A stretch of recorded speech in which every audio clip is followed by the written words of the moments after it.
Hello, everybody. Welcome back to another episode of Bleav in Iowa. I'm Brady Beedon. He's Logan Blackman, former Hawkeye tight end Dominique Dafney. And let's take a look around the Big Ten in week 2.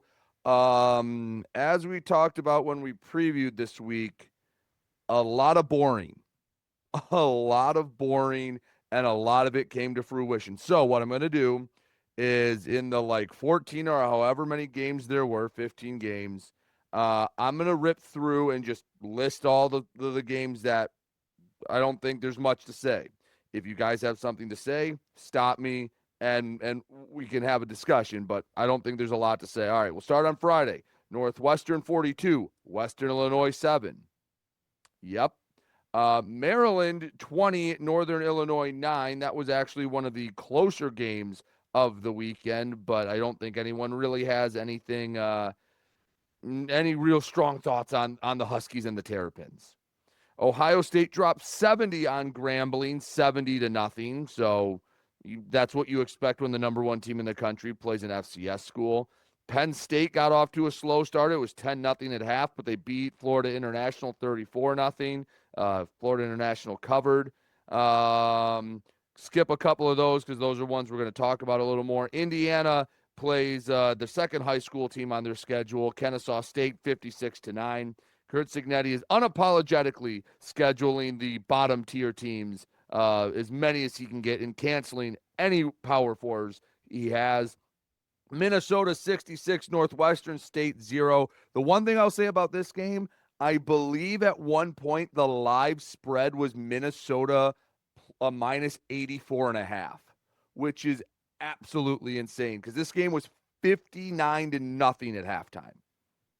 So that's the one thing. Have you guys ever seen anything get anywhere near 84.5? That is no insanity. No, not for anyone that's not like Oregon or back in the day when they were just killing anybody in sight, but not. But I feel like even then they take it off the board before they put it at 84.5. And if Minnesota would have actually tried in the second half, they would have gotten there. They only scored 7 after halftime. Actually, Wisconsin, you know what? Never seen it. I don't gamble. I know you don't, Dad. Just want to put that out there. Yeah, Roger. I don't gamble. Yep, that was only for Logan. I don't sports bet. Nope. Of course not. Wisconsin 42, Middle Tennessee State 10. So Wisconsin 2-0, although their real test is Alabama this week. Rutgers actually dog walks Miami, Ohio 45-17.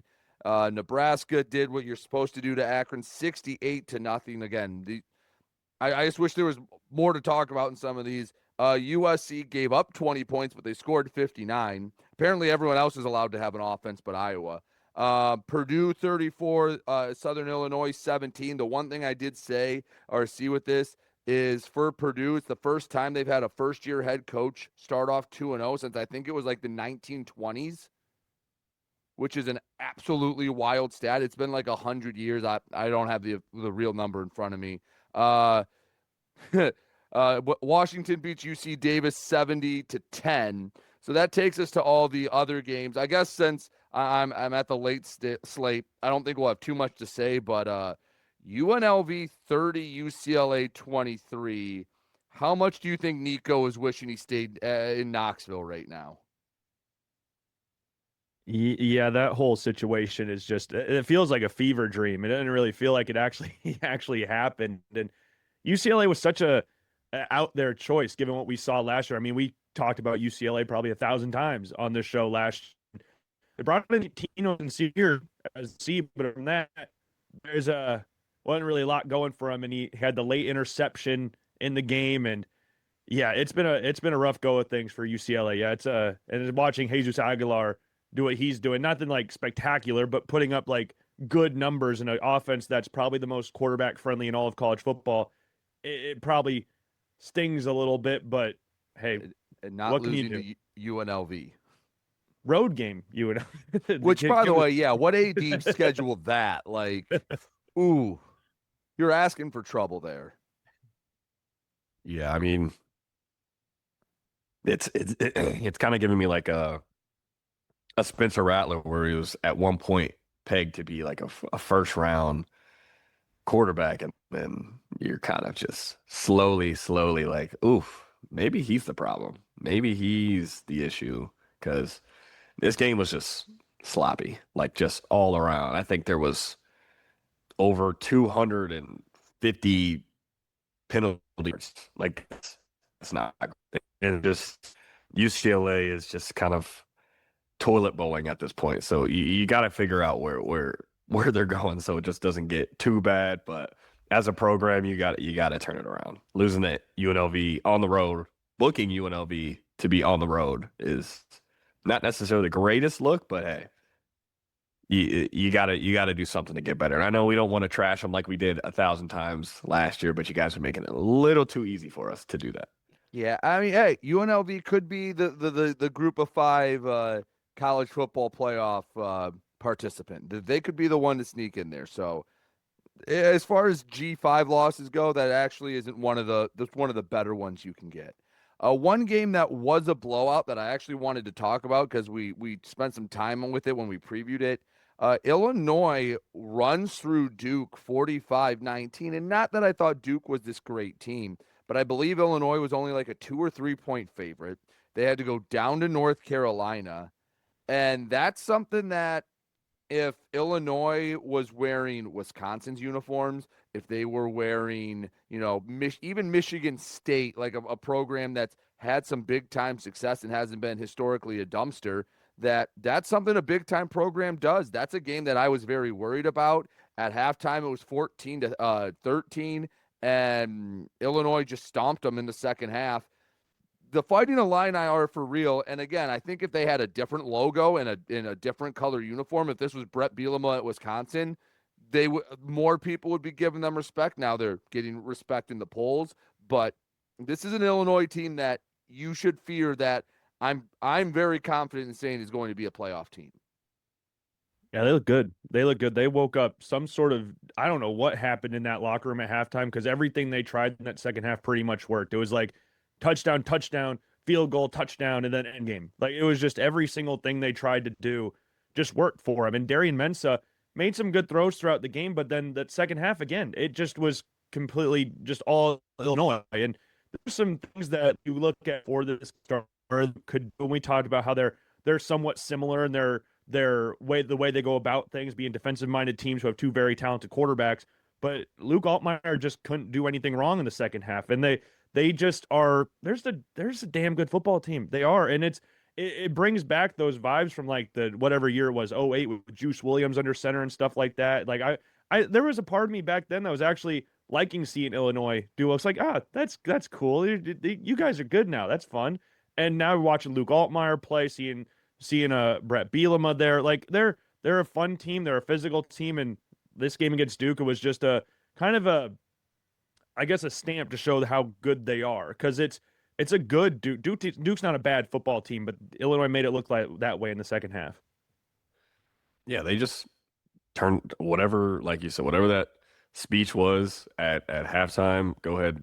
I hope they recorded it in case they need it again, because in that first half, yeah, it was a lot closer than not that I expected, but it was just kind of going forth, and both teams couldn't really like get out of their own way a little bit with giving up sacks and and then you just come out in the second half and just turn up like that. So I think Illinois is, like you said, it's kind of letting it be known that we're a team that can be extremely great with the defense that we have, with the quarterback that we have.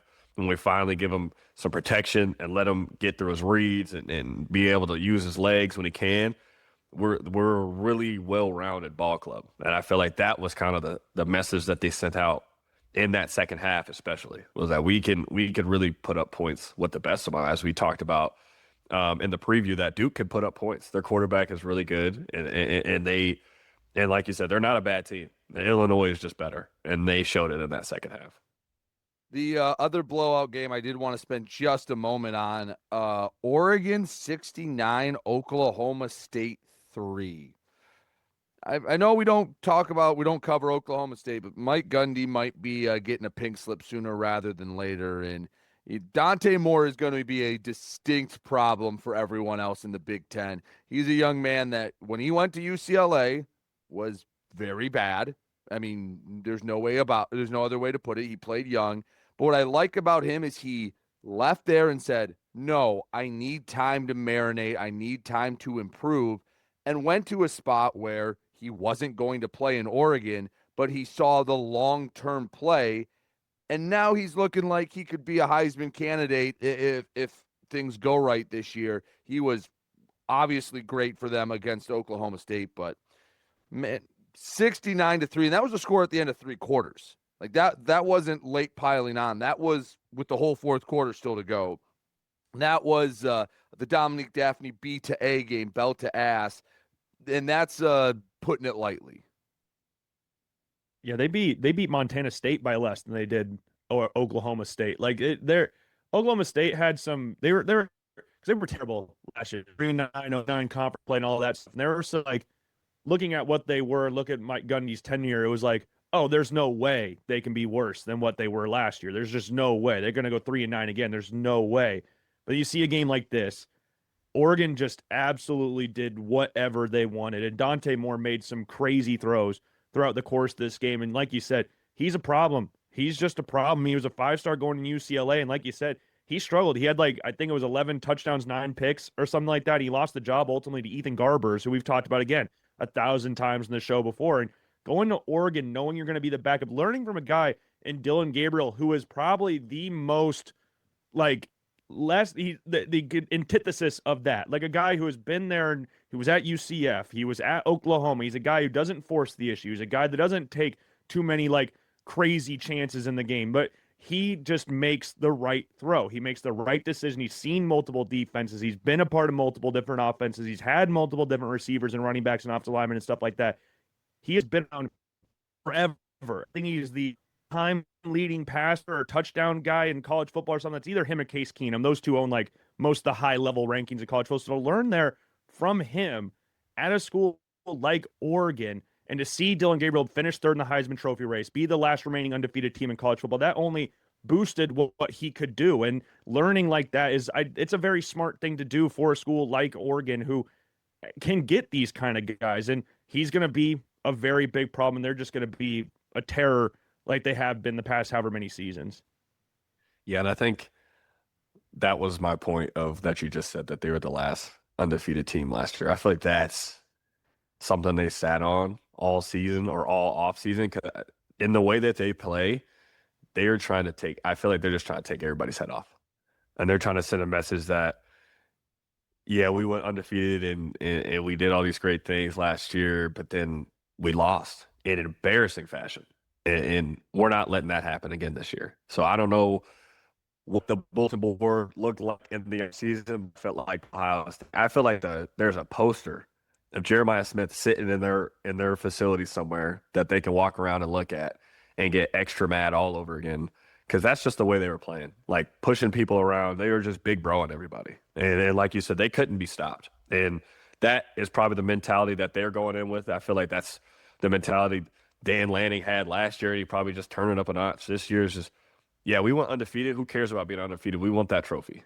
It was embarrassing to lose in that fashion, be the only undefeated team, and then still not come out with anything that is remotely substantial, which is what that CFP football trophy, big ass, that's what we want. We don't want Big Ten championships. Cool, we got one. We need that other trophy now. So I feel like that was the way that they played. That's what I saw when they were playing, as, oh yeah, they're on a little silent revenge tour. They need to get some lickbacks for ending the season that they did last year. So this team could be real dangerous, and of course, this is a team that we're going to see. I was going to see at Kinnick. So when you're facing a team like this, you can definitely know that they're going to come out swinging on every facet, every level. This is a team you need to be careful of. And a quick shout out, Detroit owns Dante Moore too. Big time recruit from there. From shout out Martin Luther King High School. Michigan State got a big win in double overtime over Boston College, and not that Boston College is this Goliath of a program, but Michigan State struggled last year, and Aidan Chiles struggled. This was a game where you saw Aidan Chiles and you went, oh, this is what they saw last year. This is what he can be. And if Aidan Chiles is going to play like this Aidan Chiles, and I believe last year we were calling him the slot machine because it felt like, some drives he looked like a future NFL quarterback. Some drives he looked like he should be transferring down to FCS. He was the future NFL guy in this one. 42-40 win, a gritty win in double overtime for the Spartans. Feels like they needed this one in a big way, and they got it.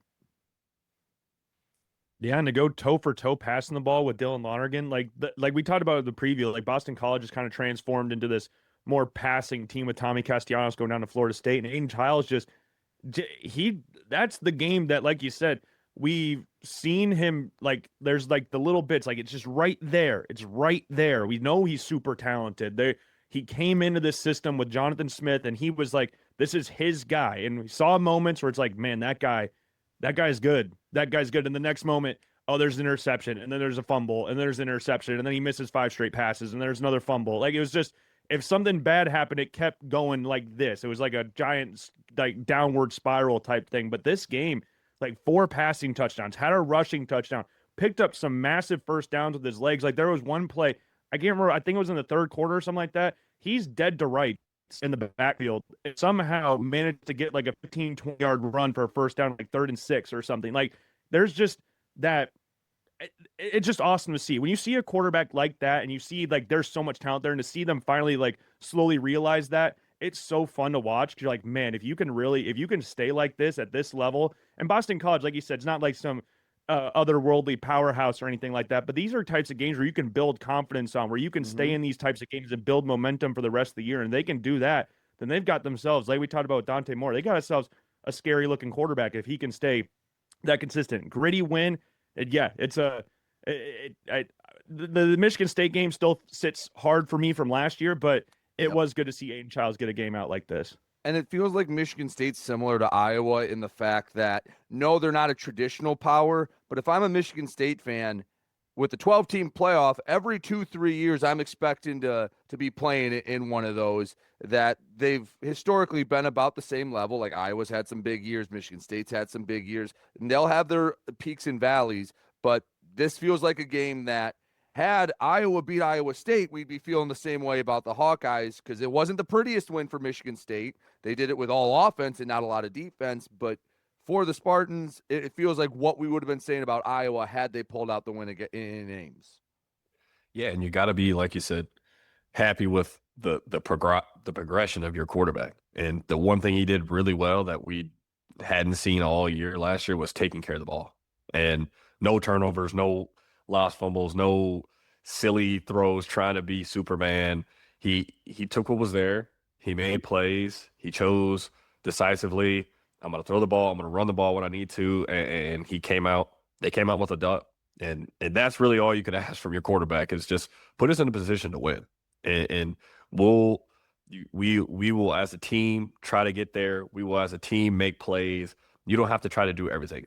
You don't have to try to put everybody on your back. While sometimes you do need to, there are a lot of times where we just need to take the small victories, the 5-yard dump down, the scramble for 6 yards. You just need you to continue these drives. And I feel like that this game was kind of him finally doing that, finally taking what was there, finally using your legs when it's necessary, finally just playing like a Big Ten quarterback. And for Michigan State, you kind of have to be happy. And like you said, be swinging for the fences for that 10, 11, 12 spot. Like, yeah, this could be an opportunity with the team that we have, with the quarterback that we have, and what we've been putting on film. So, I mean, they got to be happy with coming out with this one. And finally, the marquee game coming into the week, Michigan going down to Oklahoma with a 24-13 win. I'm going to be honest, it's kind of what I expected.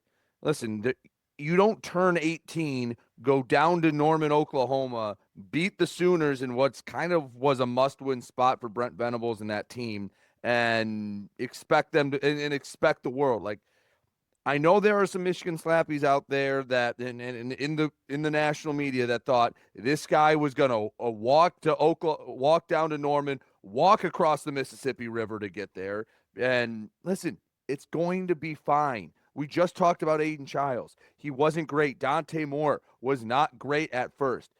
The only thing is, does this Michigan staff trust Bryce Underwood? Because I can tell you what, I could slap some mayonnaise on some white bread and it still would have been spicier than that Michigan offense. It was so plain and vanilla that it felt like they didn't just have training wheels, they had training wheels for the training wheels. And that's fine because he's 18 years old. He is a young quarterback and he has plenty of time to grow. But if you're a Michigan fan, you then have to alter your expectations from the season. You can't think playoff. You can't think Big Ten title. You can't think making a run at the national title. You have to think long term if that's where they're at with Bryce Underwood. Yeah, it was like you said, about as expected. John Mateer is just that guy pretty much for Oklahoma. Like he led them in rushing yards. He made some great plays passing the ball. He threw an interception, but he's just that guy. And there was a stark difference between the two going into this. Like you brought it up when we were doing the preview. Like John Mateer's played a lot more football than Bryce Underwood. He's only played really like a year and a half more than him, but that's still a lot. That's like it's not just 1 or 2 games. He's played a whole season and a few other games before that when Cam Ward was at Washington State. He's just seen a lot of things. And Washington State didn't play a otherworldly schedule last year, but just having those reps is so important. And you're a freshman quarterback, 18 years old, all the hype in the world coming in. They paid X amount of dollars to get you to Michigan, to go from LSU to Michigan. There's going to be that fandom's like, okay, this is the guy. We're going to walk in there. But the expectations got to be leveled at some point of like, he is 18. There's going to be some growing pains in there. Don't just rush in and go, oh, he's ass. We got to bench him now. Like, let him grow into it. And there's times in this game where you see him throwing the ball.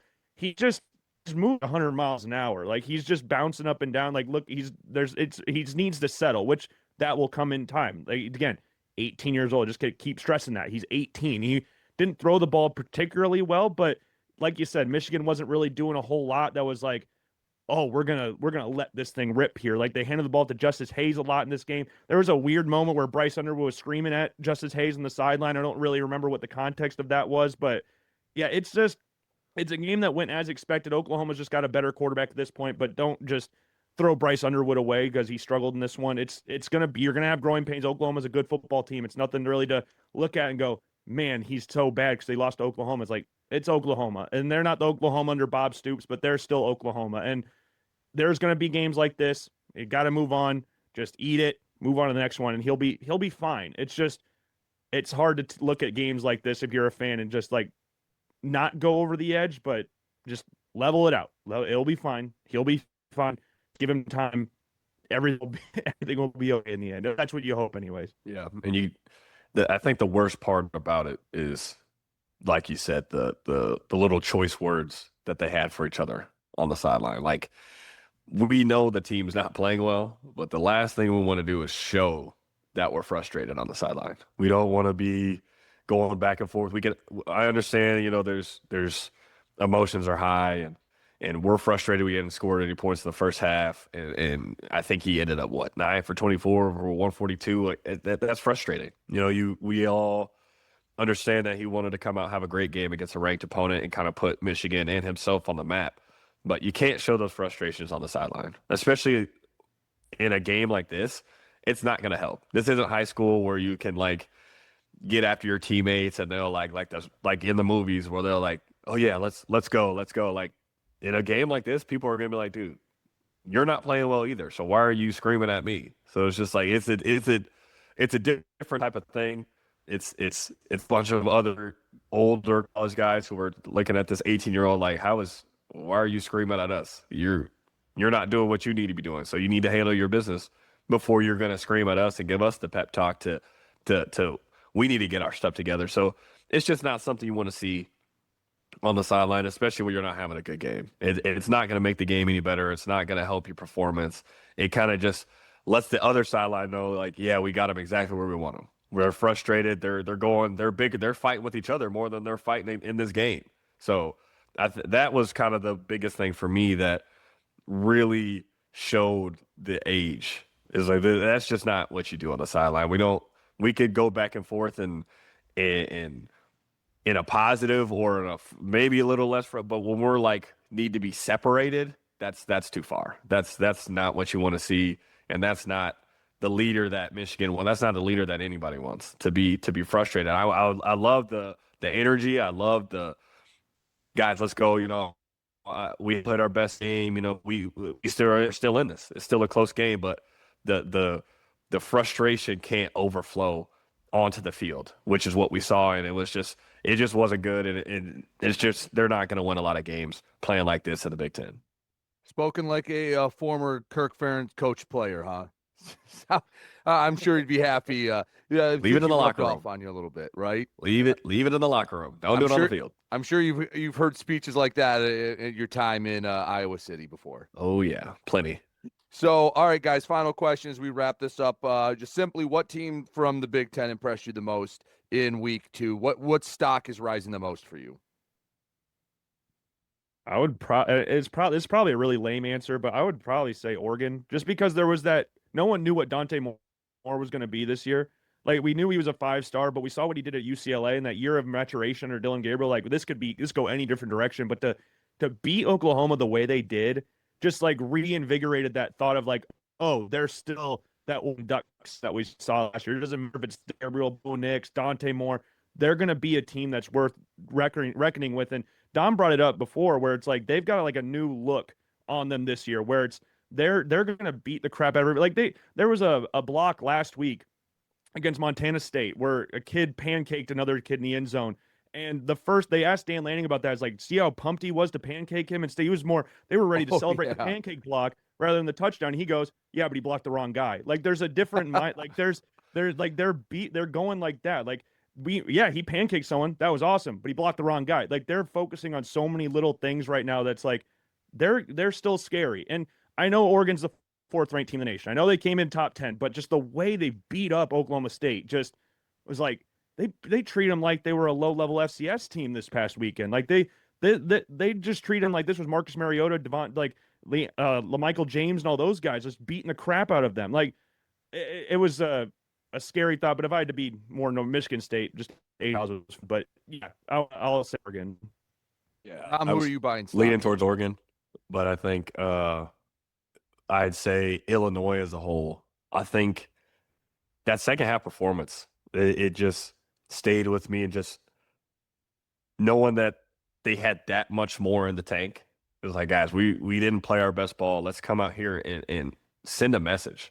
And they did. And I think that was really what was eye-opening to me. It's like, this Illinois team, it could be like, they played really well last year, and their defense was lights out, and their offense showed a lot of a high level of air raid every once in a while, of putting up a lot of points and being able to stick with people. But I think the mentality was different in that second half, and it really stuck out, and that was the reason they won. They played on a different level. They played with a different chip on their shoulder, and they came out and just flipped the switch.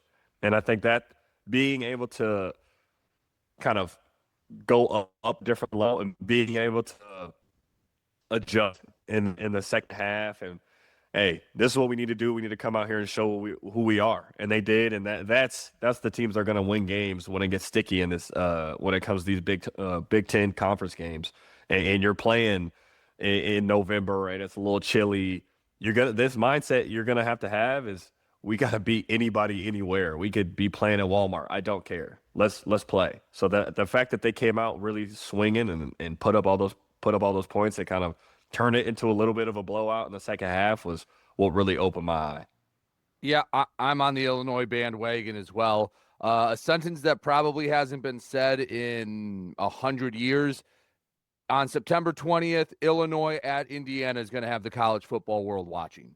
That's going to be probably one of the biggest games of that week, and that could very well determine which school makes the playoffs and which one doesn't. So, all right, fellas, appreciate it. We'll have our Big Ten in Iowa UMass preview later in the week. For Logan Blackman, for former Hawkeye tight end Dominique Dafney, he's got our socials on X, on Instagram, on YouTube, on TikTok. Did I miss any?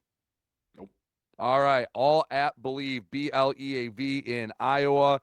And we will talk to you next time here on Bleav in Iowa.